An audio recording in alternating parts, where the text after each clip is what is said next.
The care of human life and happiness, and not their destruction, is the first and only object of good government, Thomas Jefferson once wrote. Wise words, right? Sounds lovely on a bumper sticker.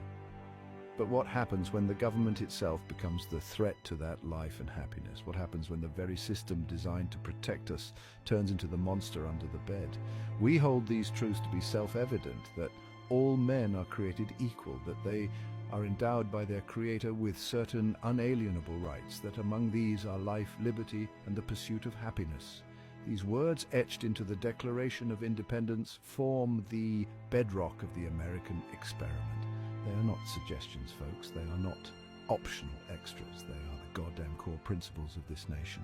But lately, it feels like we've been playing a little fast and loose with these principles. We've been letting fear and, let's be honest, a little bit of xenophobia chip away at the foundations of our freedom. And while we're busy looking the other way, the government has been quietly building a system that allows it to detain and imprison citizens without charges, without a fair trial, without even a whiff of due process. This, my friends, is not the America I signed up for. This is not the land of the free, home of the brave. This is some dystopian nightmare fuel, the kind of stuff they warned us about in high school civics class. But hey, at least the Wi-Fi at Guantánamo Bay is decent, right? Because that's where you might end up if you look at the government sideways these days. The foundation of our justice system is a beautiful concept, innocent until proven guilty. Yet the reality on the ground can be starkly different. The system, in all its bureaucratic glory, often treats the accused as if they're already behind bars.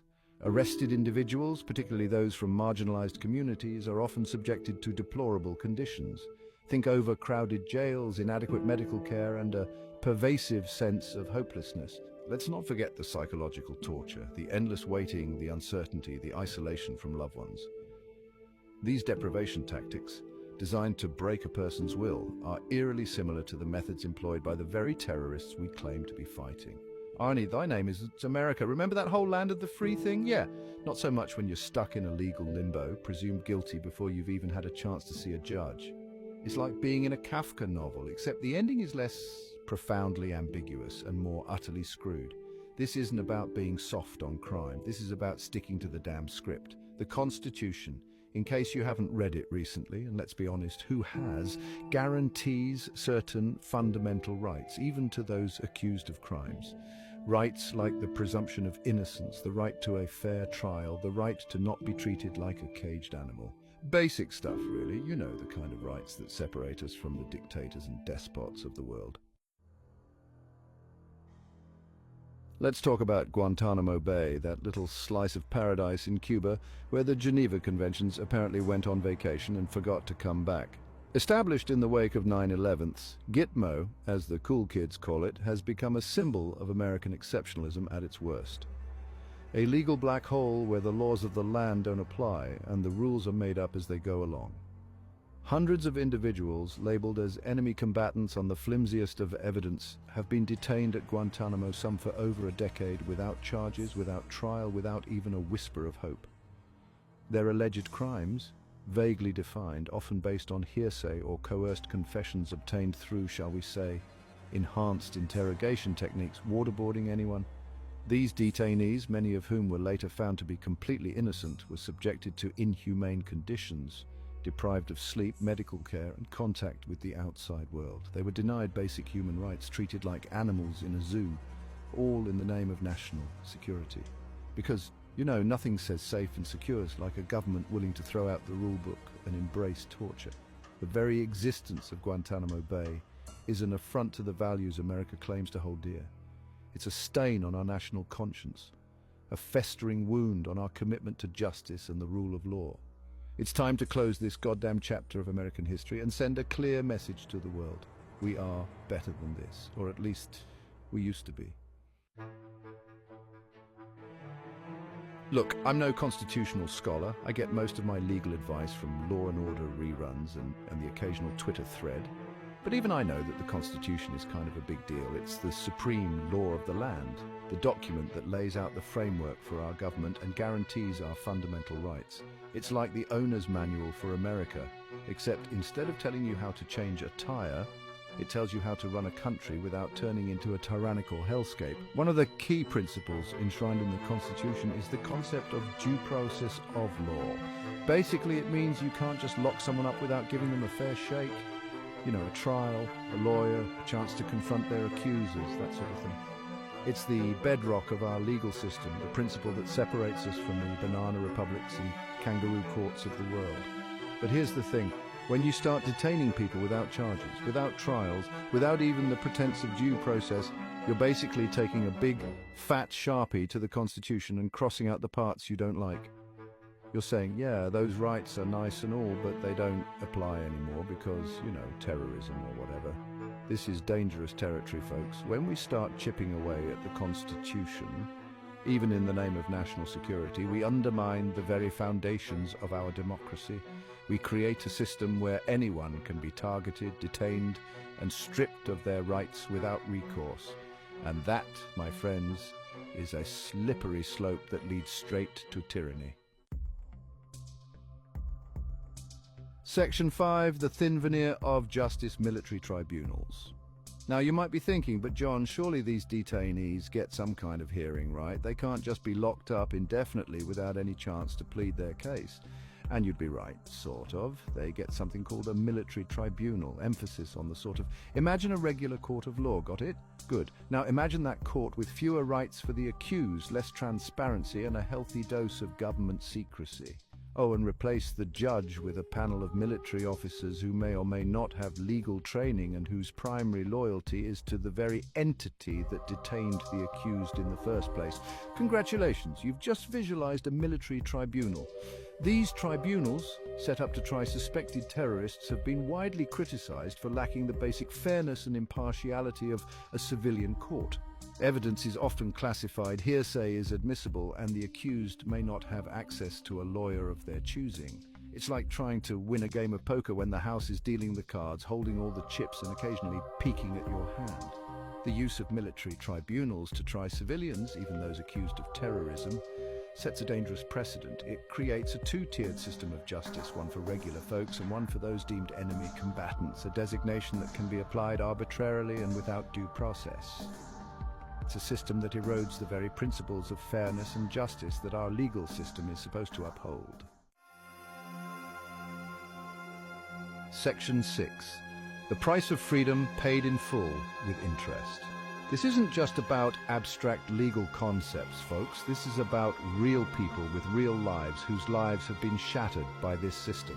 People like Yasser Hamdi, a US citizen who was detained as an enemy combatant for 3 years without charges, or Adnan Shukri Juma, a Saudi-born legal resident of the US who was accused of terrorism based on flimsy evidence and killed in a drone strike without ever having the opportunity to face his accusers. These are just two examples among hundreds.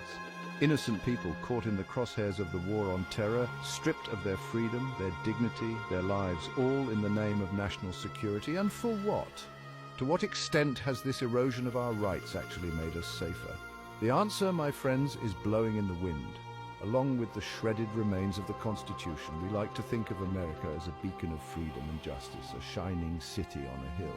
But how can we claim that mantle when we allow our government to detain and imprison citizens without charges, without trials, without even the semblance of due process?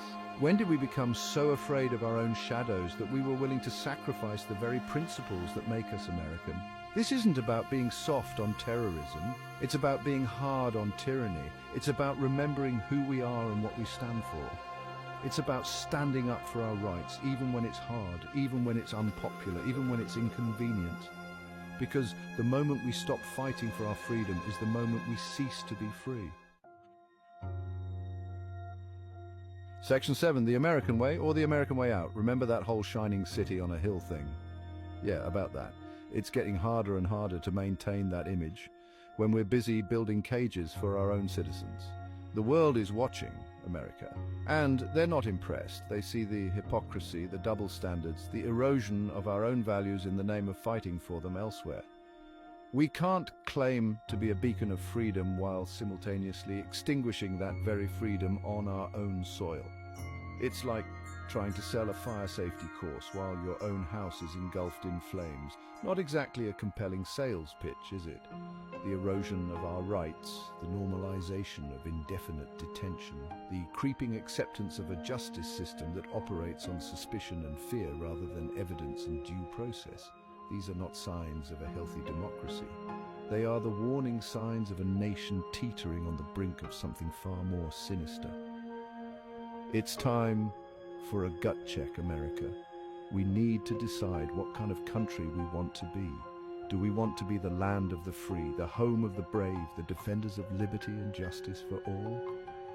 Or do we want to be the country that locks up its own citizens based on flimsy evidence and vague accusations, a country where freedom is just another word for nothing left to lose?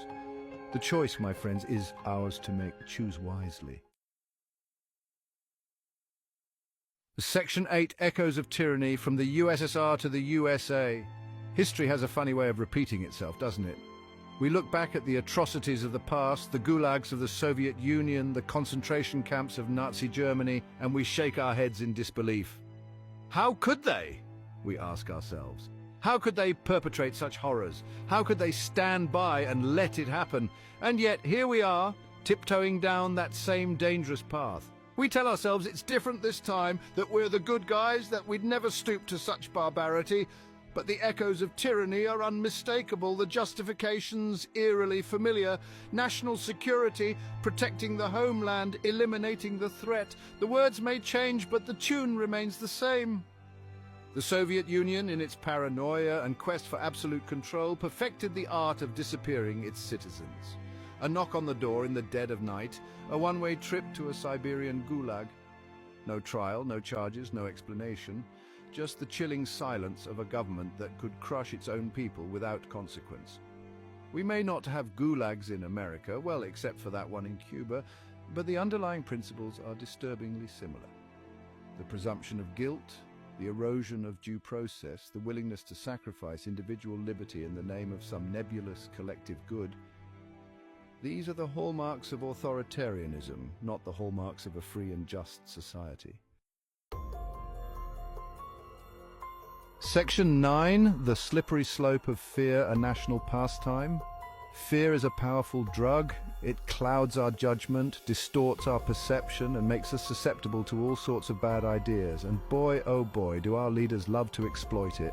They dangle the spectre of terrorism in front of us like a carrot on a stick, convincing us that the only way to stay safe is to surrender our freedoms. It's a tale as old as time. The government, in its infinite wisdom, identifies a threat. The threat, often vaguely defined and poorly understood, is then used to justify a whole host of draconian measures. Surveillance programs, military interventions, and of course the erosion of civil liberties. We've seen this playbook before. After 9/11, fear gripped the nation, and in the name of keeping us safe, the government passed the Patriot Act, a sweeping piece of legislation that expanded the government's surveillance powers and eroded our privacy rights. Libraries were forced to hand over their records, phone calls were tapped, emails were monitored, all in the name of national security. The problem is, once you start down this slippery slope, it's hard to stop. Every time there's a new threat, real or imagined, the government ratchets up the security state, chipping away at our freedoms a little bit more. And we, the people, conditioned to fear and distrust, go along with it. After all, who are we to argue with national security? Section 10, the illusion of safety, trading freedom for security. Here's a little secret: true security cannot exist without freedom. When we sacrifice our liberty in the name of safety, we end up losing both. We become prisoners in our own homes, living in fear of a government that is supposed to protect us. The irony is, this pursuit of absolute security is a fool's errand. You can't stop every bad thing from happening. You can't eliminate every risk, every threat, every potential danger. To believe otherwise is to live in a fantasy world, a world where freedom is an illusion and security is a gilded cage. The Founding Fathers understood this. They knew that true security came not from a powerful government that controlled every aspect of our lives, but from a government that was accountable to the people, a government that respected our rights and freedoms.